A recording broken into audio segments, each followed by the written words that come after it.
Welcome into another edition of New Track Record Podcast. Caleb Hatch, Justin Kinney with you from the WELT studios. And it is Friday, May 1st. It's May. Let's go. We are in May. Let's get it. Although we have to wait now a couple weeks to get any cars on track, at least for the 500. Yes, at least we have cars on track. I mean, technically, there are race cars on track again next Thursday. But for IndyCar, it's next Friday.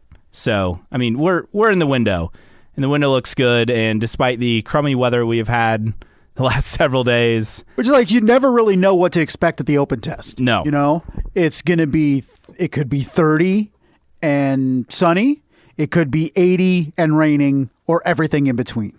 And we had 60s and cloudy, a little bit of moisture mixed in, but overall, they got a decent amount of running in. So we'll talk about the open test, and we normally do this for race weekends. I think we'll do 3 takeaways. It can be on and off track because I think there's some good takeaways. And I think my first takeaway was more of an off-track thing, and that's the interesting partnerships with these teams. I think the one that stuck out is that Rinus VeeKay, who's had Arco, which is a Connor Daly brought sponsor, on his car a couple of times already this year. But basically, VeeKay's running Dreyer Reinbold sponsors, and they have a technical and commercial alliance as part of the deal. But basically, he has a car that Dreyer Reinbold, in terms of sponsor-wise, would have. And then Connor Daly obviously brought Arco to the table. He still has Arco on his. I thought that was fascinating from an entry standpoint. And then also HMD Motorsports working with AJ Foyt on the Catherine Legge entry. That also was fascinating to me. It was, and it's nice to see these teams working together.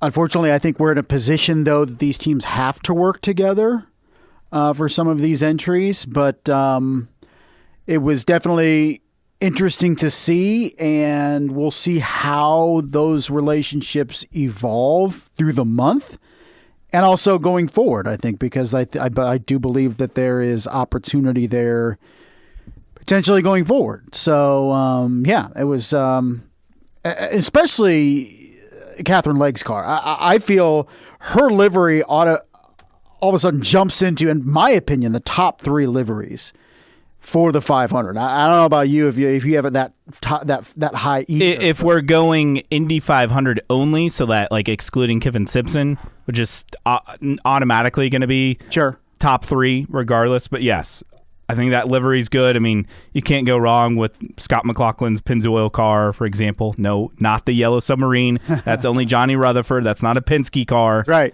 I got to correct people on that. I mean, I think there's going to be a different livery for Malukas and the Verizon car for the 500 than what he ran in the open test, so I'm looking forward to that as well. And I thought also the test spec liveries for McLaren, who ran their Indy 500 cars. Right. Bold of them, obviously didn't matter, but I thought those test spec liveries were cool as well. Yeah, they always bring some interesting test liveries. It always kind of looks like dazzle camouflage from World War I and World War II. They used to paint the ships in that dazzle camouflage, so you really couldn't see where the lines were, you know. It's kind of a similar thing, which it's kind of amusing. You know, every car is the same in IndyCar, but you know, they still like to put that dazzle camouflage on, but it was pretty cool looking. But I'm really excited to see that ELF car on track. There were some issues they worked through, but I thought Catherine Legge had a good reintroduction to IMS at the open test. Yeah, I mean, last on the speed charts, but not that far off, and only got 82 laps in overall. So, right. I mean, I think that's the best you can ask for. And Jacob Abel, which we don't have the livery for that car yet, he also showed himself quite well as well. But that's like kind of another question mark. But I mean, he was solidly mid-pack, I think 13th in the final session. So overall, yeah, you feel pretty good. But between Abel Motorsports obviously entering, which we know they've done it before, but then HMD getting involved, and then that Dreyer Reinbold Juncos partnership, that one raised some eyeballs to me just because of, you know, Stingray Rob's entry out of the leader circle at the moment, and could this be Connor Daly finding a way to get in again after Indy? Who knows? Well, you are, despite the repeated assurances that Stingray Robb is in that seat for the race, you are still of the opinion that he could be replaced. Between Stingray Robb and Nolan Siegel, I am convinced at least they both aren't running the full season, like every race. I'm convinced. I have a hard time thinking if they continue to put up turd after turd that they're still going to be in that seat. Now, Nolan Siegel had a decent Long Beach, right? Mm-hmm. He needs a lot of decent results. That can't be the only one. He needs to keep it going. For sure. What's your first takeaway? My number one is I know people are obsessed with looking at speeds, even at an open test. This is the first time I've looked at the times or the speeds of the open test. My point is, it doesn't matter. I don't think anything on track mattered over the open test, at least in terms of speed. Of course, the teams found out a lot. The rookies, it was great for them, although don't ask Mick Schumacher about it and expect him to praise IMS, or it's going to upset the purists. But and we'll talk about that here shortly. But I feel like it was just, for me, open test, I don't care who's running first. I don't care who's running last to me. And you and I don't care about testing times no matter what. Even at Indianapolis, I couldn't care less who was at the top and who was at the bottom. It is a surprise though that Kyle Collette is at the top. I mean, it is, yeah, but does it mean anything? To me, no, it doesn't. Are you concerned if you're Catherine Legg, who had the least amount of total laps over the 2 days in your last? I mean, she was already a concern anyway, so I don't think anything of what happened Tuesday and Wednesday is going to change that. But yeah, to me, it was a lot of nothing. It was a lot of good running. If you're Jack Harvey, you'd rather have your engine blow up at an open test than the first or second day of practice. Yes, so, and at least on the positive side, he led the no-toe. Yeah, exactly. So, but for me, testing times, they don't matter, and it goes even for the open test. What about your number two tip? My number two, so speaking of Kyle Collette, he did have the fast speed, which, I mean, that's cool for a rookie, but the thing that stuck out to me way more so than the time is the total laps. He did 227 laps. I mean, that's more than an Indy 500 across the test. It looks like Mick Schumacher was second, I believe, with 215 laps. So a couple of the rookies getting a lot of lap time. Jacob Abel with 156 to round out the rookies. Dennis Hauger had 199. So the rookies getting a lot of laps in, that's positive. But the 227 for Kyle Collette, which is ironically just shy of his best speed as well in the test, I think that's a huge thing. When you get that many clean laps in, an opportunity, I mean, for him, for all these rookies, I mean, Abel's the only one with laps around IMS, obviously not in a racing capacity, but it's just important for them to get laps and for them to get 2 days of testing to get the laps in, I think is big. And that's the advantage for the drivers when there's pretty much nothing new on these cars. We have, a flap on the rear wheel hubs to hopefully further prevent Indy cars getting airborne. But there's nothing new to test at Indy in terms of compared to 2 years from now, where we have a new chassis and hopefully, I guess, a new engine, maybe if they can get it done in time. But it's basically just return. There's nothing new, so you're able to go out there, and if you're a veteran, you're just able to continue to familiarize yourself. And every day is different at the speedway, right? Depending on the wind, depending on the temp, and all that. So you can see how you run in different conditions. But for guys like Kyle Collette and Mick Schumacher, it was tremendously important to get a lot of laps. And even Jacob Abel, like you mentioned, 156 laps for him. The three rookies had plenty of time to run. So if anything, you say of the guys or gals that had issues, it wasn't any of the rookies, and I think that's of paramount importance, as you mentioned. For sure. And for them to get 2 days of testing, almost 2 full days, I mean, they had to move stuff back a little bit on the second day, but overall, that's the key for me is they get more laps, and with no Freedom 100 and limited testing in the series as a whole, for rookies especially, like Mick Schumacher, who's still adjusting to an Indy car, I mean, yes, the other rookies are as well, but, I mean, all the tracks are new to him. But this track in particular is new to all the rookies except Jacob Abel. So I think that's a big thing for me as well. What's your next takeaway? Well, let's talk about Mick Schumacher's comments about the Indianapolis Motor Speedway. It wasn't demeaning by any means, but I think people are used to, when they're asked, hey, how was it running your first time at Indianapolis Motor Speedway? They're used to people just gushing about it, right? This has been a dream of mine. It's surreal. It's amazing. The speeds are wow, blah, blah, blah. And when somebody doesn't say that, some people get offended, and I don't think it's fair. The majority of people didn't take offense, but I think if you're Mick Schumacher, it was asked, how was it? And he was like, it was good. It was fine. It was just like I've done over the other ovals, and it felt fine. And obviously he mentioned, and others mentioned, once you get to qualifying power and racing in packs, right? Or practicing in packs, it'll be a little bit different. But I think we need to respect where Mick Schumacher has come from. Both, he's raced in motorsport all over the world. His dad is one of the greatest race car drivers ever. So when a driver doesn't gush over the speedway like we're used to, I think maybe some people just have some thin skin and get offended. I had no problem with what Mick Schumacher said, and it was just weird that it was kind of a thing. Yeah, I think people are just grasping at straws to get upset. And I think some people not only do Mick Schumacher. I honestly think some people don't like Mick Schumacher. They think he's an also-ran who stunk in Formula One. He maybe isn't deserving of this ride, and he should be lucky to have a ride. And for him to say what he did about the sanctity of the Indianapolis Motor Speedway is sinful. And I just kind of I don't follow that. It's a test. I mean, there's no quali boost. The car's not trimmed out. We're not on edge for 4 laps, 10 miles to qualify for the race, or let alone race day when the stands are full, and it's a completely different perspective going into turn 1 as a driver. I mean, we're talking about 2 test days. I guess I didn't even really look into what he said because I'm not concerned about it. No, it was just I saw an inordinate amount of people pointing it out on. People love to be upset on social media. Yeah, it was just it was bizarre, and then we find out that Mick Schumacher is nursing an injury.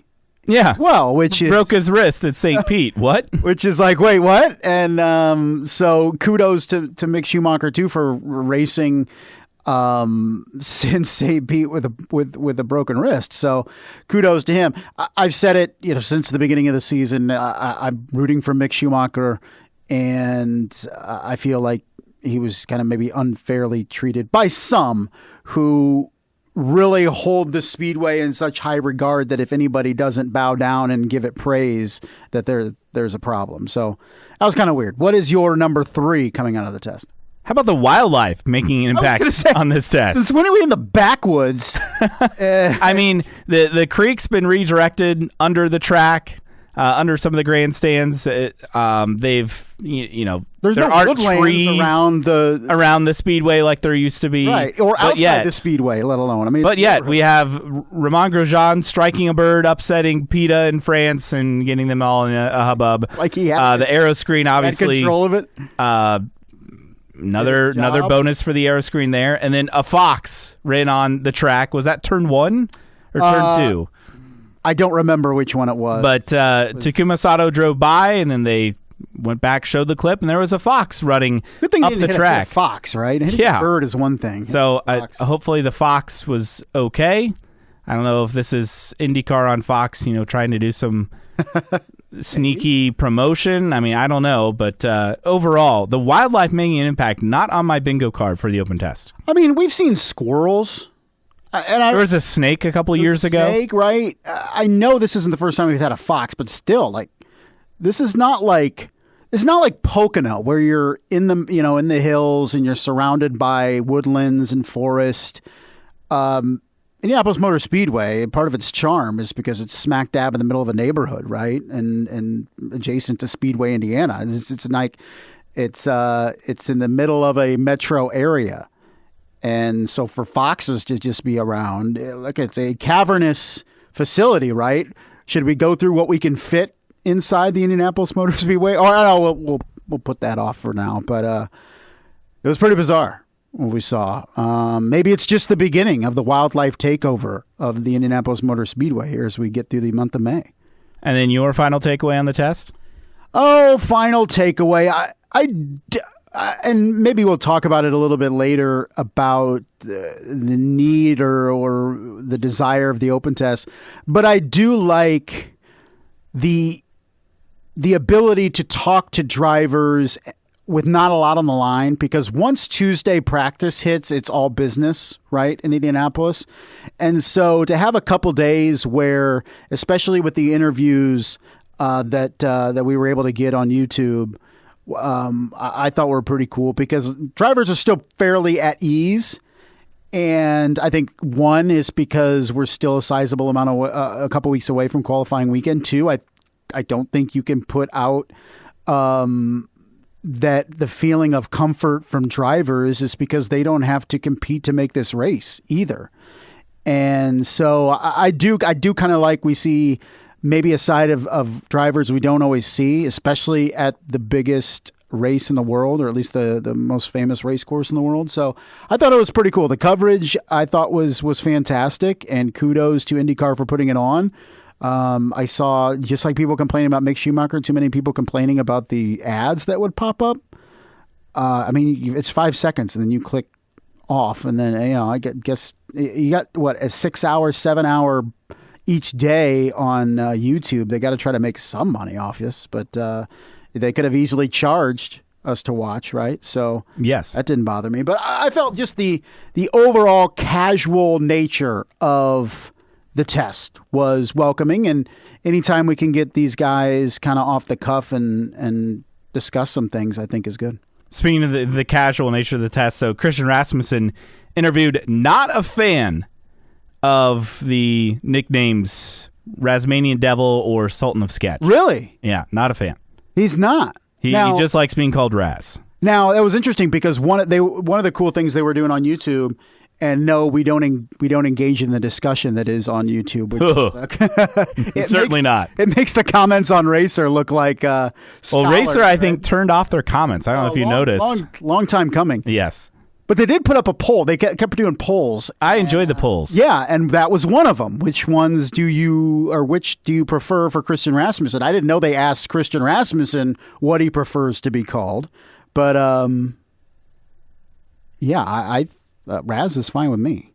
And then the other thing, speaking of interviews, and they had those features of Doug Boles interviewing drivers, which that was nice as well. But then they interviewed Doug Boles, and the key takeaway from the conversation with him is that ticket sales, they should announce a sellout of the IMS grandstands for the Indy 500 by the end of next week. So basically buy your tickets now if you've been waiting. Yeah, if you want to go, there are only a few thousand tickets left, and I think by after the GP, they might have that sellout. So I think that's pretty exciting. Not that that's a surprise, but I think we're getting to the point where we could have a sellout, by May 1st, say next year, with the way things are trending, which is good. Right. I mean, very, very good. Pretty incredible. And we've talked about it before, just the growing popularity of this race. We're entering the 110th, and very much 10 years ago, it was, okay, now that we're going to have the 100th, are we going to start seeing fall off with attendance? And it's only the 100th almost reinvigorated people for the Indianapolis 500. Yeah, you were worried it was kind of the last hurrah at the time of we're never going to see a crowd like this again, but we've come close the last several years, right? And I think that's exciting, and if the weather holds up, who knows, maybe we could come close to that crowd again coming up on Memorial Day weekend. So overall, good test. I was able to catch most of it. I skipped legs refresher. I don't know. I wasn't really worried about that aspect. I may have missed some rookie running as well, I think, on the first day. But overall, I caught most of it, enjoyed it. It's always fun. Nothing beats race cars running around the Indianapolis Motor Speedway, especially Indy cars. Well, that's the thing. And we discussed going back and forth about the necessity of the open test. This is a reasonably recent thing, right? What has it been? 6-7 years we've had this open test? Roughly, I think. Basically, it came about, in my opinion, for two reasons. Well, the main reason, in my opinion, was to fill the schedule and get cars on track when we only had 3 races before the Indianapolis 500. Right? I think this was hey, let's put this together because we don't have much before the Indianapolis 500, or at least the GP, so let's do this. So it does fill the schedule, or it did fill the schedule initially. Now I really just don't see the need for it, especially if we have 33 cars. Granted, any running at IMS is good racing, but I don't want it. For instance, this weekend, NASCAR's at Texas. Let's say fast forward a year. What if we're looking at the potential of an IndyCar Cup doubleheader at Texas this weekend? I don't want that to be dismissed because the open test was Tuesday, Wednesday, and that's too short of a turnaround. For example, I would welcome the open test going away if it means a doubleheader at Texas or a doubleheader at Kansas, for instance, next year. I think the open test was born because out of necessity to try to fill the schedule. You and I complain about the lack or not starting on Monday of qualifying week. Easily could start on Monday and ditch the open test and replace it with another oval race and maybe another doubleheader with Cup. I hope the point is, I hope IndyCar doesn't look at the open test as a must on the schedule and cost IndyCar another event, particularly another oval before the Indianapolis 500. Yeah, I think Texas would be great. I'd love to see IndyCar return to Texas Motor Speedway. I just don't know. I mean, it's really close to Arlington, and I get that they're two completely different kind of events, but it is still technically the same market. Yeah, I get it. But piggybacking it with NASCAR, I think, is the genius way to kind of sell something different in that aspect. So the other thing is, like, weather-wise, I know they're supposed to get some precipitation down there tonight, but, I mean, the rest of the weekend looks fairly nice. I mean, 77 on Saturday, 83 on Sunday, projected high. So, like, it's definitely warm enough. It's just, would you do it Saturday afternoon? I mean, that would probably be what they would do. So that would work. But yeah, definitely hot. I think overall with the open test, I mean, at this point, it's going to stay going forward. One, because you have a gap year next year, then you have the new car, new engines in 2028. Fingers crossed. Which I feel like it's so you definitely need it then. Yes, yeah, for sure. So I think that part, I don't see it going anywhere, but. And we talked about last week, like, they're still looking to add another race before the Indy 500. So I think they're really working hard to fill the gaps in the schedule and make this work, especially because you're ending the season Labor Day weekend.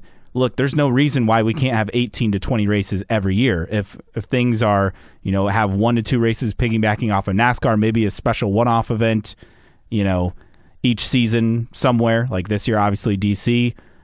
Do you try Mexico City next year? Do you try something, try Motegi in Japan, like right. Something like that? So, yeah, there's no reason not to have 18 to 20 races each year. I mean, could there be in the future a possibility for a Saturday night race at an oval of your choosing on Masters weekend? I know you want to avoid Masters Sunday, but that shouldn't cancel out the entire weekend.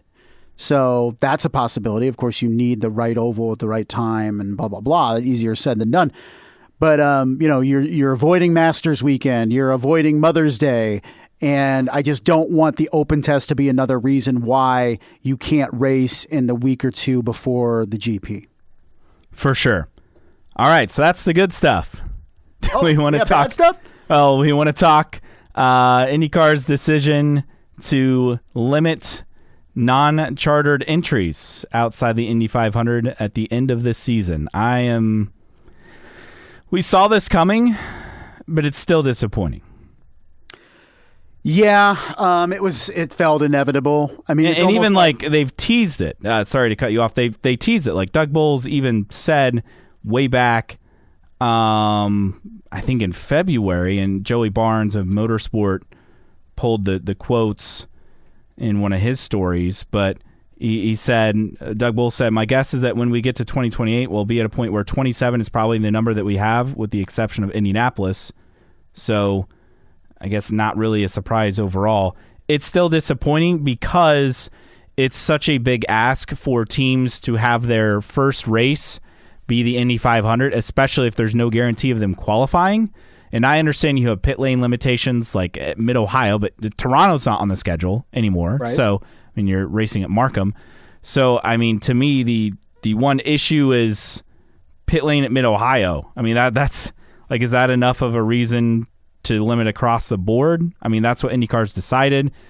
It was already headed in this direction because I understand that people say the charters, like, you got to bring value, exclusivity, and they've done that. Like, not everyone can get a charter, but now it feels like outside of the OEM, charter entries for Honda and Chevy, like, that's it. Like, how are new teams going to break in?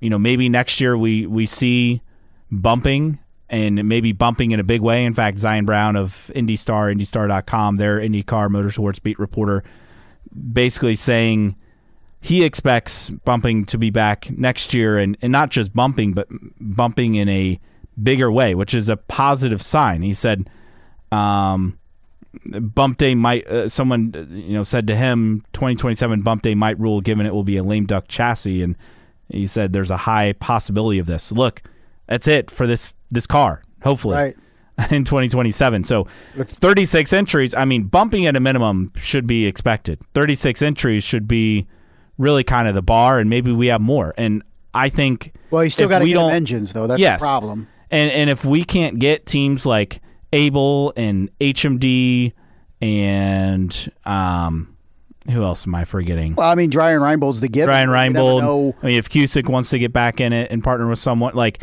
if all these one-off type teams can't get an entry, let alone multiple entries next year, then I feel like it's just not going to happen. Yeah, that's it's almost like it was already predetermined in terms of this.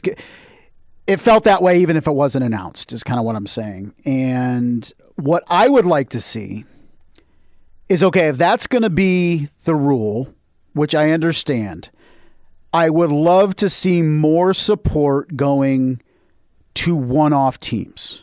Yes. What that means, I don't know. Financially, I think step one is stop rigging the system for leader circle entries to get the big Indy 500 payouts. True. I understand they're participating in the full season. There's an incentive, but like, give. Well, is teams, that part of their leader circle payout? Yes.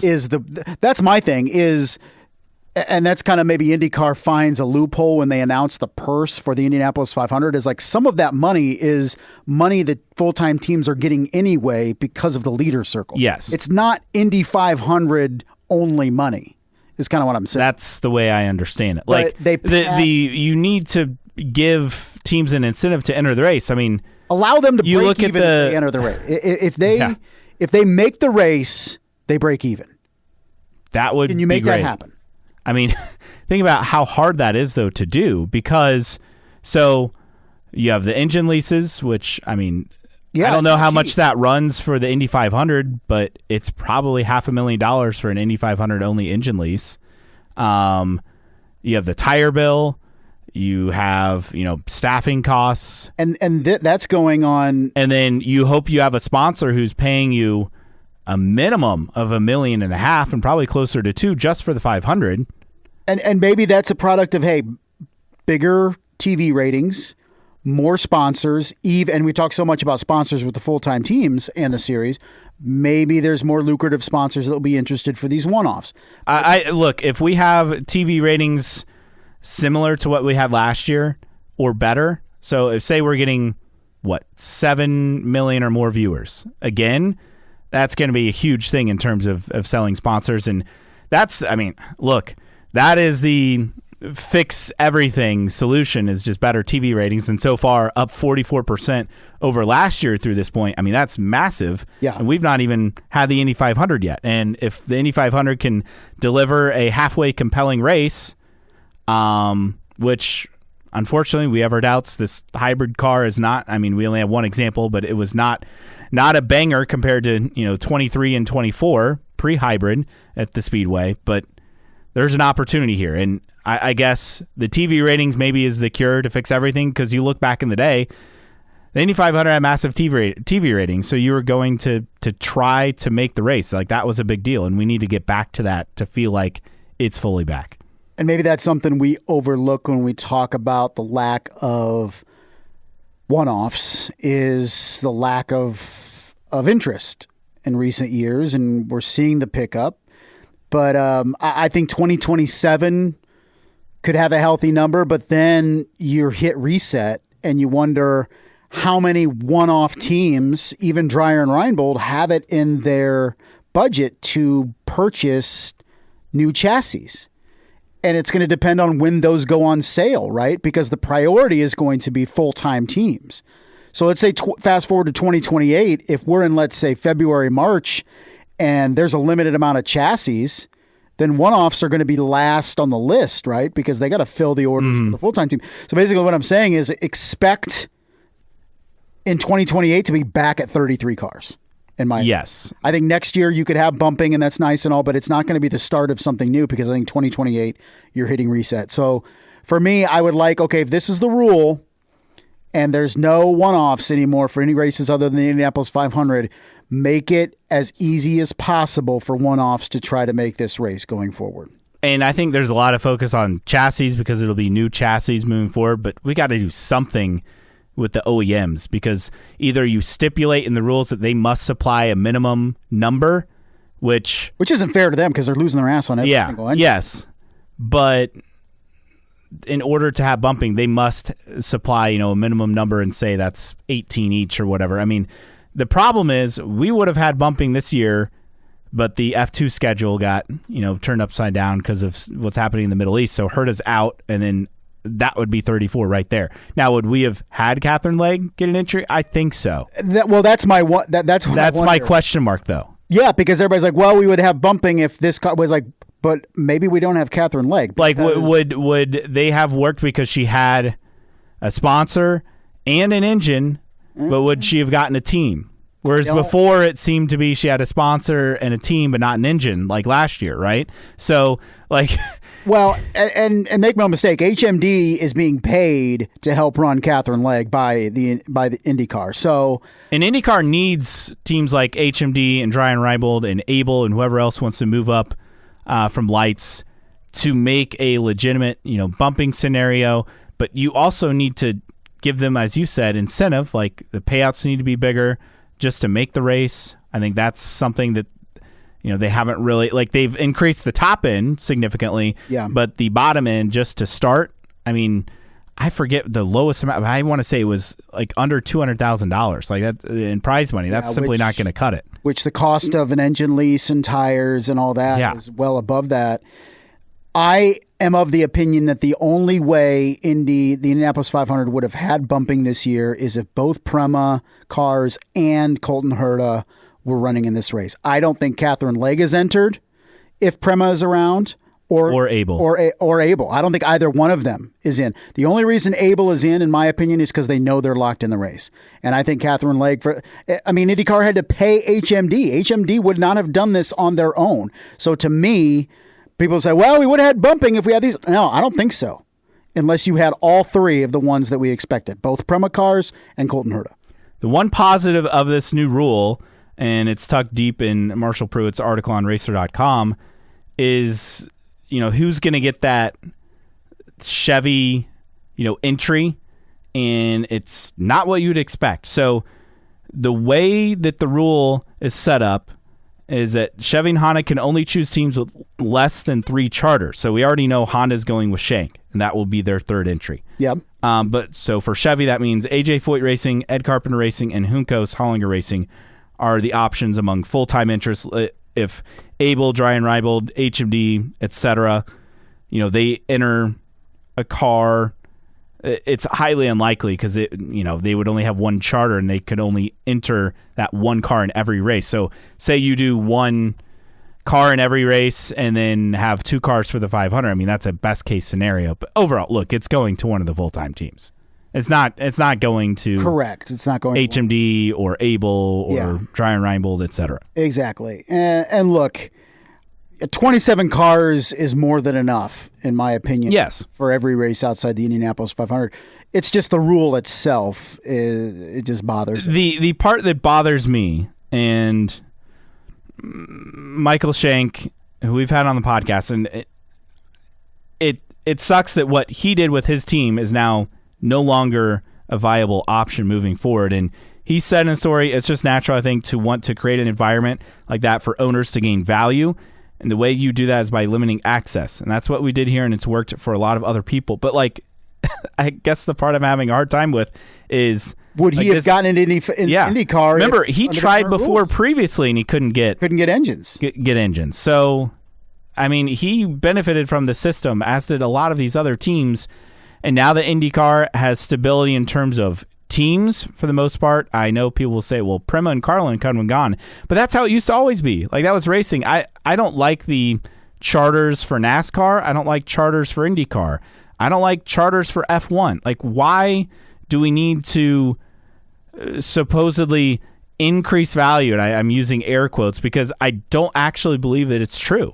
I think in Formula One it's true. I think in Formula One it's true, but I don't think that makes the product better. No, I don't think so either. Like, I'm sorry, 20 cars on track was not that impressive to me. I'm glad it's 22. It should be 24 or 26. Like, it's racing. Like, shouldn't we be about competition? I mean, this goes back to my rant about bumping and everything, but it's just like basically what they've done is decided, okay, the charter's our participation trophy for competing in the series, and you can't be a part of it. Well, I think the biggest question mark is, look, in Formula One, they don't want to split the pie any more than they have to because they're getting a crap ton of money. Each piece of that pie is worth a lot of money. But the problem with IndyCar doing this is we don't know how much that pie is worth, right? If tomorrow a full-time team, let's say Ed Carpenter Racing, decided to sell its two charters and get out of IndyCar, what's it worth? We don't know. That's the issue. I mean, we've seen the valuations. $5 million a charter? Is it $500,000 a charter? Is it $100,000 a charter? I don't know. Right? That's the part I'm having a hard time with. Like, until we have a sale, it's hard to know if the charters will have work. So the theory is if you make it more exclusive to get into the club, it raises the cost of the charters. In theory, it's worked in Formula One. Is it going to work in IndyCar? Right now, I'd say the answer is no. In 5 years, I guess, maybe we're singing a different tune. But it's all playing with hypotheticals with these IndyCar charters, isn't it? Okay, now you have something that's worth something tangible. But how much is it worth? Well, we don't know, but it's worth something. Okay. I mean, everything's worth something. But how much is it really worth? And nobody really knows until a team goes and tries to sell one of these charters. So it's trying to build exclusivity within something that has no tangible value. No definitive tangible value, at least. And that's the part that's the TBD. And for now, we can each pick a side, and we'll wait and see until it plays out what happens. We shall definitely see how it plays out. But I just hope that there's added, and it sounds like Doug Bowles wants to make it a priority, but he answers to Roger Penske, and if Roger Penske doesn't see it as a priority, then one-offs and bumping at the Indianapolis 500 isn't going to be important. So we'll see heading into next year. I'd like to see some rule changes, some pathways to teams that otherwise are blocked from getting into the series. Everybody talks about, when you look at Spire and potentially their interest in eventually fielding a car and stuff like that, Carson Hock, what do you say it? Carson Hockey? Hocevar. Hocevar. He's interested in the Indy 500. In ones that runs the Indy 500. His boss is Dan Taurus. He owns Spire, who also owns Andretti. Now, Taurus shot it down, but that's a perfect example of somebody that would need, significant time. And I don't know if it'd be an added entry from Andretti. I guess it could be that easy, but you don't want to make it difficult for teams and drivers to try to enter the biggest race in the world. And IndyCar has, over a series of years and a series of moves, made it difficult to enter the Indianapolis 500 and not completely blow your budget. As always, if you agree or disagree with us, we'd love for you to interact with us. You can find us on social media on Twitter/X. The handle is IndyCar Podcast. Also the same on Instagram. On Facebook, just search for New Track Record. You can email us your questions, comments, rants, concerns, newtrackrecordpodcast@gmail.com. Support us via Patreon, patreon.com/newtrackrecord. Thanks to Gene, Rob, Reed, and others for their support. And as always, download and listen on your favorite podcasting platform, whether that is Apple Podcasts, Spotify, or wherever you get your podcasts. Mailbag time. All right, where should we start with the mailbag? Let's start with your poll, because I thought it was fun and there's been some good responses. Still active as we record late Friday afternoon. Which Indy 500 tradition from a bygone era will you miss the most this May? The balloon release, Freedom 100, bumping, or other? Not going to go through the numbers since it's still active, but several responses. Thompson419 said bumping, the only one on this list I would choose. Tyler Wong 65 said Freedom 100, bring it back, please. Tommy the Tree 01 said, I think bumping will be back big time next year, with it being the last year of the chassis and engine formula. I'd expect DeLora, Honda, and Chevy to empty their shelves. The over-under for next year could be 36.5, I'd say. Look, I'd be thrilled with 35. 36, though, feels like should be the minimum, and if we get closer to that 40 number, anything above 36 would be phenomenal. Absolutely phenomenal. I think we have bumping, as we mentioned earlier, in the 2027 Indianapolis 500, and then it's reset in 2028. For sure. Minimum. We had way too many replies on your question about a 34th entry for this year, but I did tally what people had to say. You? And this was the question is if you had the choice of the 34th entry in this year's Indianapolis 500, which driver would you choose? Now, Marco Andretti, this is the first 500 without him since 2005. He got the most votes. Colton Herta also got a lot of votes. You want to know, though, who got the second most votes? Not an IndyCar driver, but Connor Zilisch, who's in the O'Reilly series. Somebody else who I believe has expressed interest at some point. Other notables, Linus Lundqvist got 4 votes. Robbie Gordon got 3 votes. Yuki Tsunoda, Cody Swanson, Kyle Busch got a couple of votes. Carlos Munoz got 4 as well. But, I mean, you're always going to get Linus Lundqvist and Carlos Munoz. I think that's always going to happen. Obviously, Colton Herta, because he was set to participate. Marco Andretti, first year without him, all makes sense. But I thought Connor Zilisch was an interesting one to have the second most votes. This was very unscientific. A lot of people mentioned, more than one name, but I kind of stuck with like their primary option for these. But that was an interesting question. We had way too many replies on my post about not sure why Penske doesn't want new teams and new team owners in the sport. But there was one in particular that I thought was interesting, and that was someone replying because of someone basically said, it's for the teams and all that. Said, like, I'm sure your knowledge of business in IndyCar is better than his. I look forward to your competing series kicking off. And Megan replied, Williamsburg_12, is this Mark Miles' burner account? I thought that was notable on that. Again, a lot of great responses, interaction. Look, I know a lot of people feel a lot of different ways. Check it out. Go read through. We've had quite a bit of social interaction lately with some of the things. We just somehow continued to put up decently received tweets.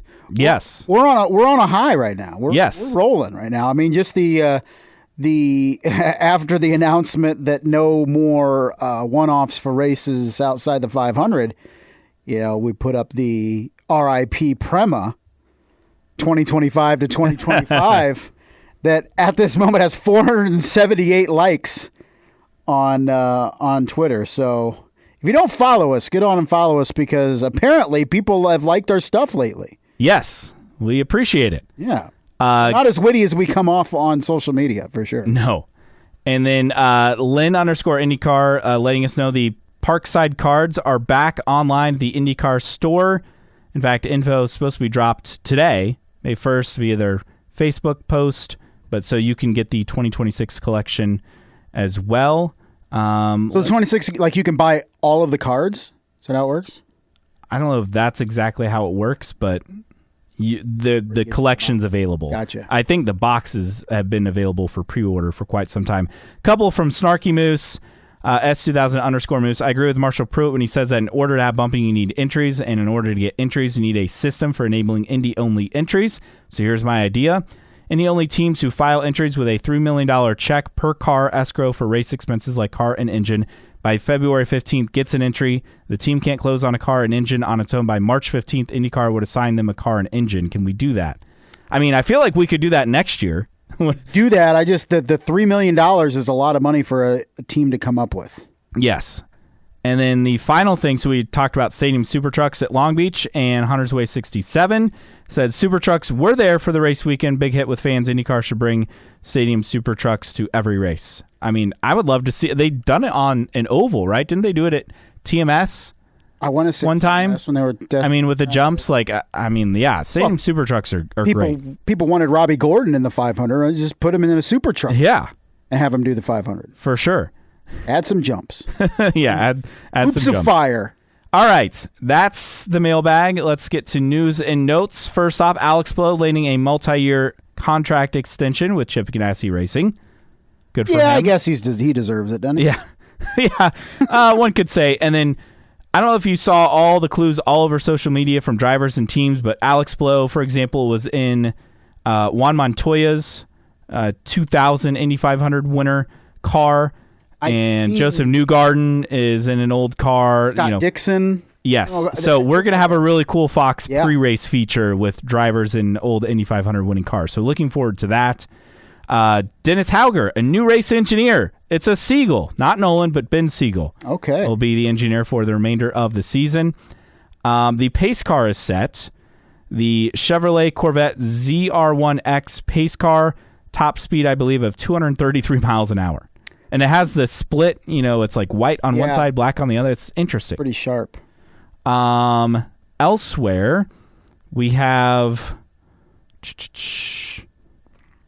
as I'm scrolling along, I didn't talk about this in the conglomeration of teams, but Legacy Motor Club, a NASCAR team, and the connection, I believe, is Jimmy Johnson, right? Yes. Mm-hmm. But technical director Brian Capey, that name's familiar because he was working with Kyle Larson's car. Okay. Last year for the Indy 500. He also won as strategist for Juan Pablo Montoya back in 2015. He'll be the strategist for Ryan Hunter-Reay at McLaren, Tony Kanaan, and Jimmy Johnson, former teammates at Chip Ganassi Racing, good friends. Also, they announced that Prize Picks will be the sponsor for Ryan Hunter-Reay's car. Papaya, white, and purple. Interesting color combo, but it looks pretty cool. Yeah, it very much does.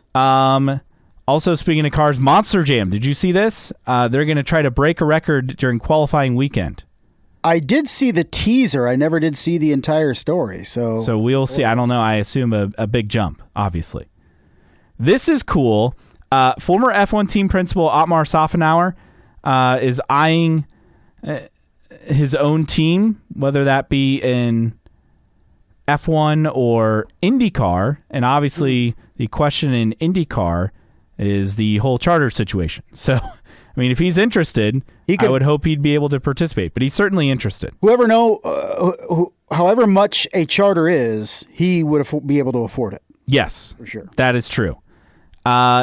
Tickets on sale for Portland, including 3-day grandstand or general admission tickets. So hopefully they sell a lot of tickets so that can be back on the schedule.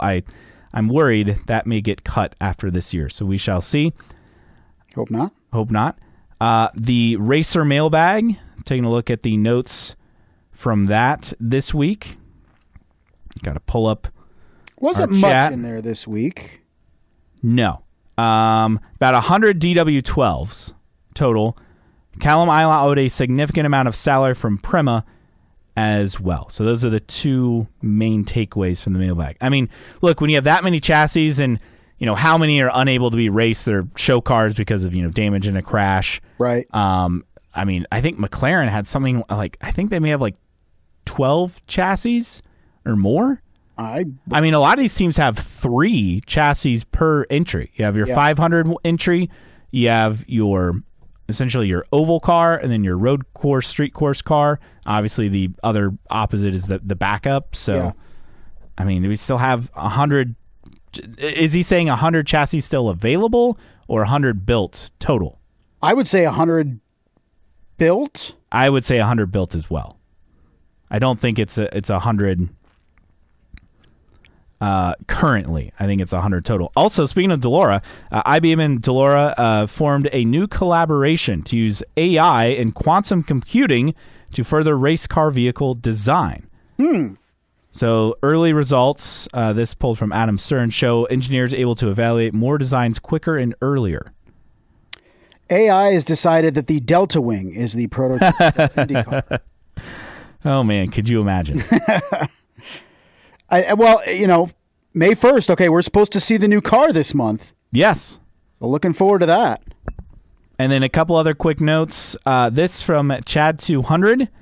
Scott McLaughlin, I thought this tidbit was interesting.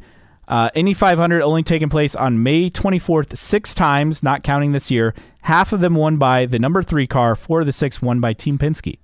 Something to keep in mind. I mean, he's got to get a result at the 500 soon, I feel like. I mean, with David Malukas coming on strong already in his first year, obviously Joseph Newgarden's won twice. I think there's a lot of pressure on McLaughlin to deliver this year. We shall see. And don't forget one of my predictions at the beginning of the season that Scott McLaughlin would not win a race this year. Yeah, that is a bold prediction. I know it's only been 5 races, and I was kind of nervous after that runner-up at St. Pete, but pretty much a non-factor since. Can he find his groove at Indianapolis here with the GP and the 500? And with that, I think that covers news and notes. I mean, we had a ton of sponsor announcements and whatnot, but anything that we missed that was major? I don't think so. It was always great to have cars on track at Indianapolis. I just wish we had a race this weekend. For sure. Tweets of the week time, and we have several. First off, the Andretti Indy account posted, so this was in their garage area, so they had hot dogs on the hot dog roller. There were taquitos, it looks like. But then one other curious addition. This seems brilliant to me. Meatballs on a hot dog roller. Never seen it before, but I thought that's fascinating. I'm for it. Clearly you saw this tweet as well. I did. It struck something in you. Because at first I was like, whatever, and then I kind of started thinking about it. I'm like, wait, that's not the bad idea, actually. No. Tony DeZino, power hasn't even been on track yet, and there's been a double bird in Indy Open testing. I thought that was funny. That was great. And then Jeremy from HBG. So your question again, if you could pick a 34th entry into this year's 500, who would the driver be? Mark Plord. If you know, you know. Real ones know. Yes. If not, look it up. Look it up. Mark Plord and also what was his teammate was his wife, right? I forget her name. Yeah. I mean, both of them would have been. I mean, Plord Racing. When you look at drivers who didn't get a chance to compete in the Indy 500 due to the split era, I mean, you obviously think of the late great Greg Moore. You think of Alex Zanardi, and then you also think of Mark Plord. Like those are the big 3 I think of every single time. Like, am I forgetting anyone? Like those are the key names. Yeah, not when we're talking about like the Mount Rushmore, right? So yeah, I don't even know who the 4th would be on that list. But yes, look up Mark Plord because that is just legendary stuff. Legendary driver, legendary name in the Champ Car World Series era. All right, with that, time for our random split era driver of the week. All right, this is a pretty familiar name, but I don't think we've covered him on the Random Split Era Driver of the Week feature. You do realize, Caleb, that Formula One is still racing. In fact, it's racing in the United States this weekend. It is? Yeah.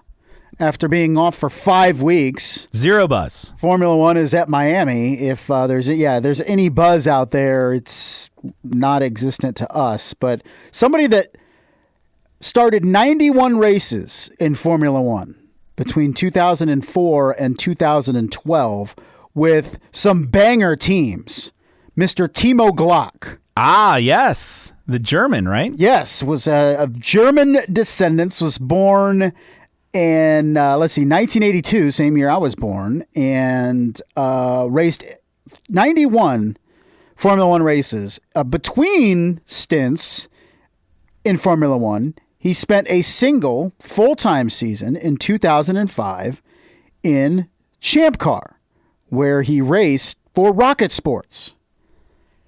So in that season, Mr. Timo Glock had a runner-up finish at Montreal that year at the 2005 Molson Montreal at Circuit Gilles Villeneuve. Villeneuve, yes. Now, who won that race? Oriol Servia. In the closing laps of the race, Glock twice retained the lead over Servia by missing the track's final chicane.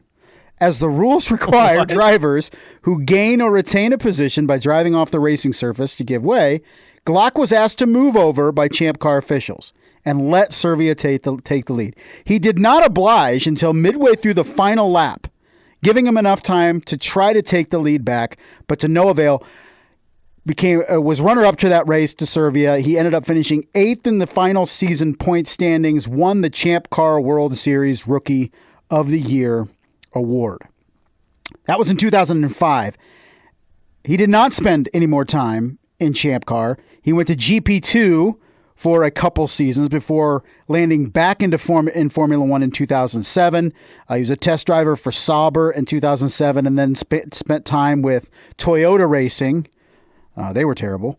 Yeah, that's when they were spending like buku amounts of money with Panasonic Toyota Racing in 08 and 09, and then they shut down, and that became Braun GP. Yes, very true. Not mistaken. He went to Virgin Racing in 2010, and then was taken over, of course, by Maru Russia in 11 and 12. The two worst teams in the last 15 years in Formula One, Russian teams. I mean, you could say Urakali Haas was pretty damn terrible. Actually, wait, my apologies. Toyota was taken over by Sauber. Sauber again in 2010? 2010. Gotcha. So he was Virgin Racing in 2010, and then Maru Russia Virgin in 2011, and then Maru Russia F1 in 2012. He finished 25th. In 2010, by the way. He actually had some good results, though. With Toyota, he did. With Toyota. In fact, he had a couple podiums, 10th in the points in 08 and 09. But what's interesting, you're talking about Servia winning that race at Montreal. That was his lone win across Champ Car and IndyCar. Yeah. I knew he only won one race, but I didn't know that even the circumstances around it were so fascinating. Yeah, basically was given the lead after Timo Glock kept cutting the chicane. But that was the one season for Timo Glock in Champ Car in open wheel. He lives in Switzerland with his wife, German model Isabel Reese. So he's doing okay, folks. Don't worry about Timo Glock.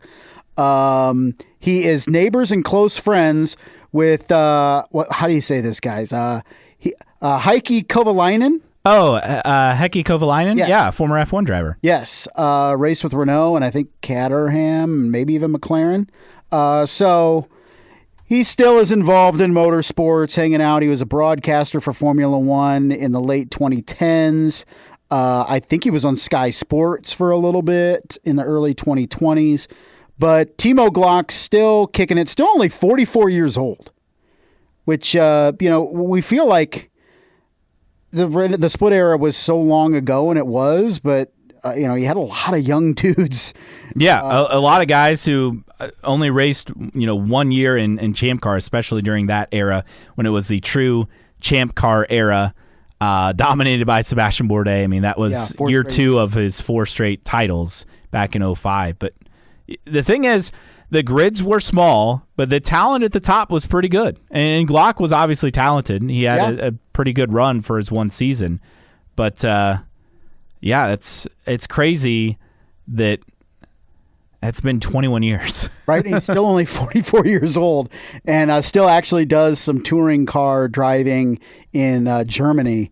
Did the 24 hours of Nürburgring in 2024, which I didn't know was a thing, but did Porsche Super Cup in 2024. So still active driving, still at the ripe old age of 44. Timo Glock, this week's Random Split Era Driver of the Week. All right. We'll be back next week taking a look, previewing cars on track at the Indianapolis Motor Speedway for the Indy GP, and whatever news comes across. Hey, maybe we'll get a first look at the 2028 car by then. Probably not, but Probably who knows? Not, but it's got to be sometime this month, right? I mean, something's going to come between now and then. We shall see.